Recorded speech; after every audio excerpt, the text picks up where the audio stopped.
Hi, everyone. Thank you for joining us today. My name is Morgan, and I'm a crisis counselor for Colorado Spirit, which is a program to provide free and confidential support to anyone who's been affected by the pandemic in any way in Weld County. And I'm Alyssa, and I'm a support specialist for our Colorado Spirit Warm Line. So to start off, I just think there's a few important things to mention. First of all, keep in mind that the thoughts and feelings and behaviors that you're experiencing, whether that's change in appetite, sleep, or mood, these are actually common reactions, and these are normal reactions to an abnormal situation. It's also really important to remember that you're not just working from home, you're at home trying to work all during a pandemic. So try to be a little bit gentle with yourself and remind yourself that there's a lot more going on. Today, we're going to talk about ways that you can adjust your routine to increase your well-being, as well as exploring a few self-care tactics so you can find what works best for you. Absolutely. I think that self-care is more important than ever right now as we adjust to a new normal during the pandemic. And it can just be a way to be intentional with your everyday life and check in with your overall well-being, especially as the pandemic takes a toll on a lot of people's mental health right now. So one of the most common barriers to practicing self-care is just finding a way to integrate it into your everyday life. I know that I personally struggle with getting out of old habits long enough to form new ones, even when it's something that's really important to me to integrate into my life. So that's why I like to start small. It can be helpful to start by making a goal that is both really achievable and really specific, such as I will exercise for 20 minutes every other day. And then you can gradually increase this until you reach an ultimate goal, such as 30 to 60 minutes every single day. You can also find a visual tool, such as a calendar, to mark the progress of the days that you did and did not achieve your goal. And try to remember that lapses and setbacks are totally normal, especially when a habit is really new. And try attaching your new habit to routines you already have established, like making a goal to meditate after dinner every day or as soon as you wake up. That way it's easier to remember. And in order to keep yourself accountable, consider telling your friends and family about your goals, your setbacks, and troubleshooting with them when you hit barriers. And lastly, remember that it won't always be this difficult to practice this habit. Once you establish it into your routine, it'll become second nature like so many of the other habits in your life.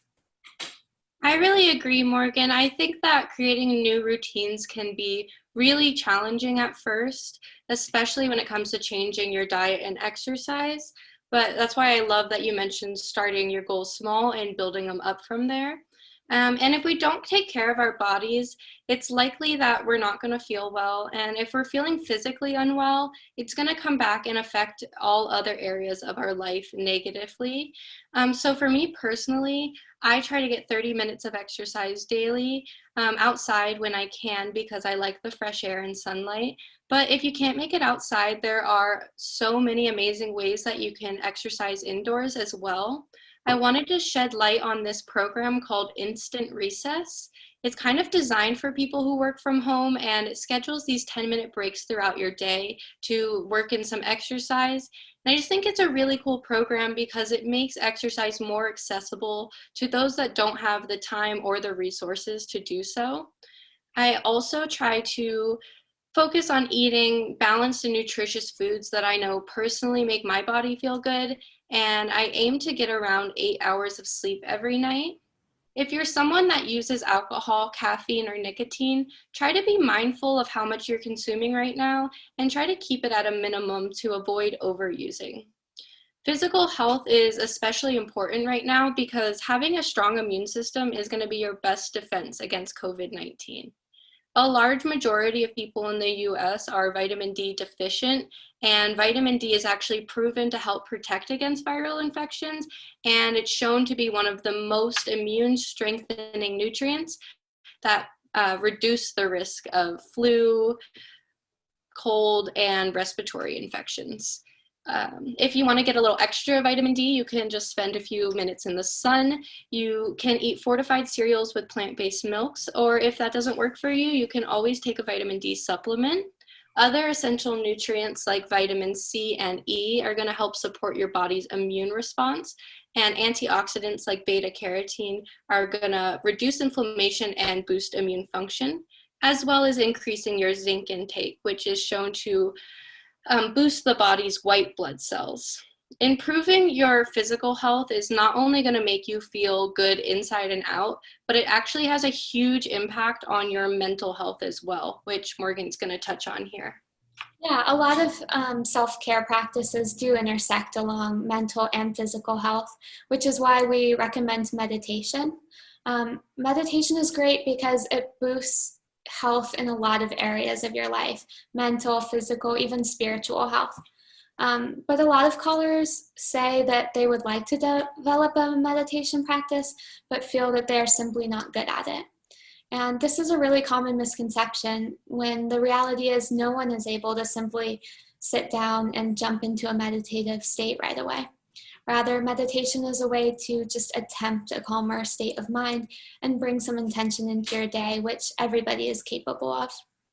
And meditation can also be any type of mindfulness activity. It doesn't just have to be sitting down and clearing your mind. For anxiety, we recommend the 4-7-8 breathing exercise. This is where you breathe in for 4 seconds, hold for 7 seconds, and breathe out for 8.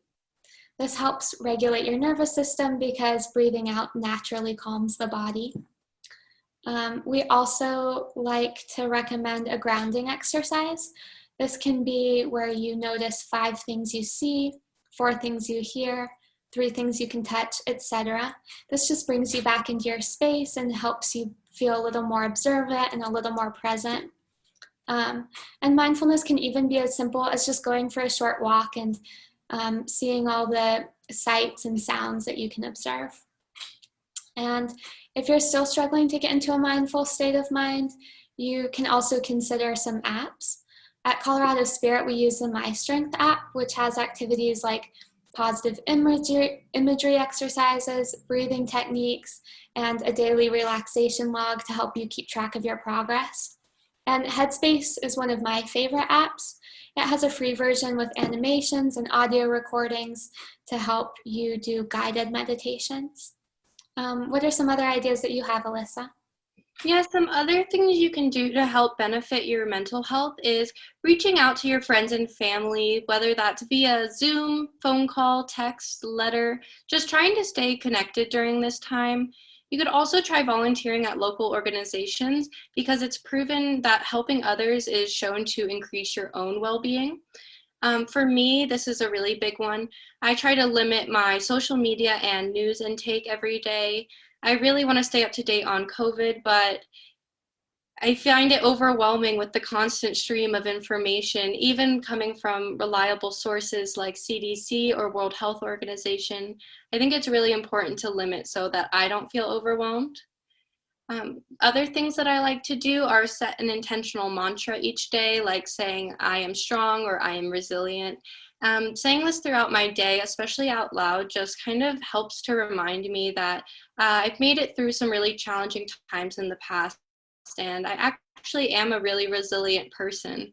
However, if it ever feels like it's just too much, please do not hesitate to reach out. That's what we are here at Colorado Spirit trying to do. Absolutely.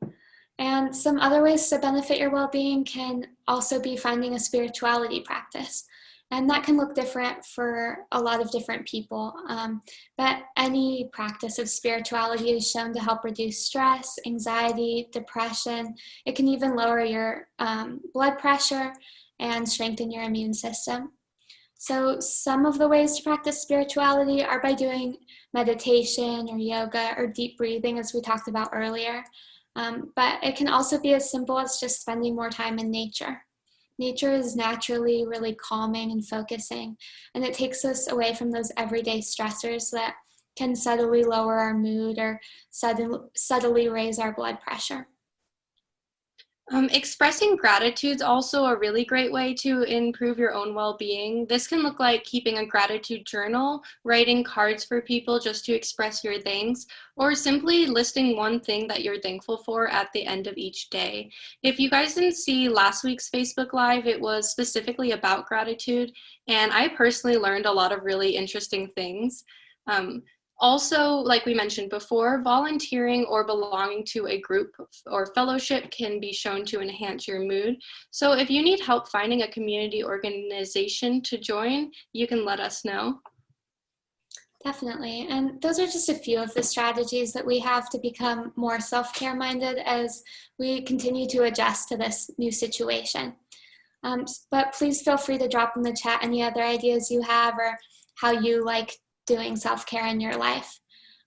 Our support specialists and crisis counselors at Colorado Spirit are trained to help you find new ways to integrate healthy activities in your life, as well as other coping strategies during this time. An important aspect of self-care is really just giving yourself that space to reach out. So if you need someone to talk to, consider calling us to get free and confidential support. Our warm line number is 970-347-2359.